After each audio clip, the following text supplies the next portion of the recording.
March 19th, 2019. Today let's talk about the Iago Concept. I don't know if this is something I just made up or if it's an actual thing. Probably is. But obviously we are referring to Shakespeare's famous character Iago, who is in the play Othello, and who acts in odds against the titular character Othello, and whose hatred is basically characterized by pretending to be one way, pretending to be Othello's friend, his most trusted confidant, but in reality he has darkness inside him, and he acts in odds against Othello, basically making him question everything he does or say, until the point where the Moor, how I hate the Moor, how he basically loses his sense of self, his sense of sanity, just because of the way that Iago has played that game. So I think Othello is such a timeless play because we see a lot of ourselves, not only in Othello, in his crusade to do what's right, and his crusade for love and sanctity and all that seems to be good in this world, but also I think more people see, whether they want to admit it or not, they see a lot of themselves in Iago. There's a very that very primal hatred that sometimes can be covered up, but is really deep down inside, and it's more it's more primal, as I said, than a feeling, really, because when you feel something, it implies that on one level you're aware of it, but there's also, I believe, hardwired into human components is this hatred that is so hard coded into ourselves that it's instinct, really, and we don't really know where it's coming from or why it's coming from, and it's not cognitive. We don't even think about it, and it affects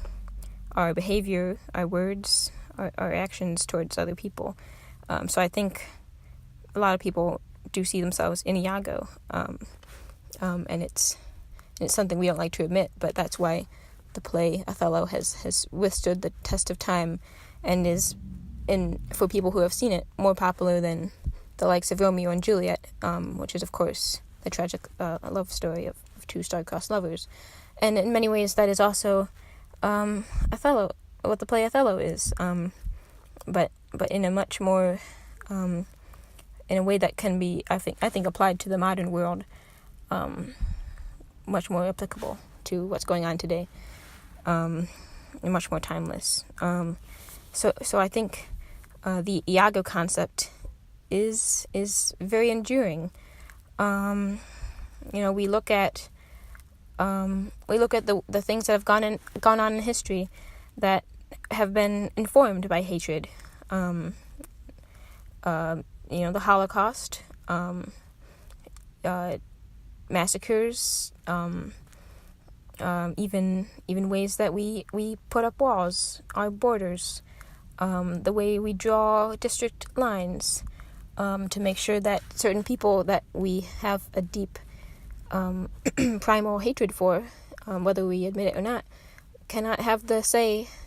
or the compliance in the world that we want to have, and we keep people out, or we keep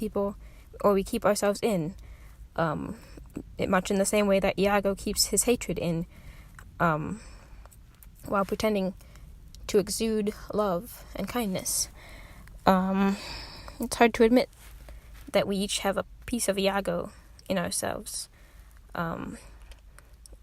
because it does go beyond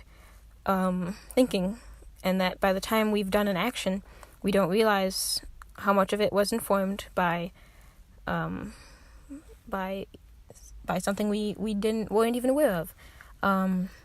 I think we can fix that, I believe. It's not easy. It's not easy to admit that you are sometimes a villain in somebody else's life. It's not easy to not try to justify your actions, but I think when we realize that we are very green with envy, we can find a way to turn that green into something that flourishes rather than corrodes.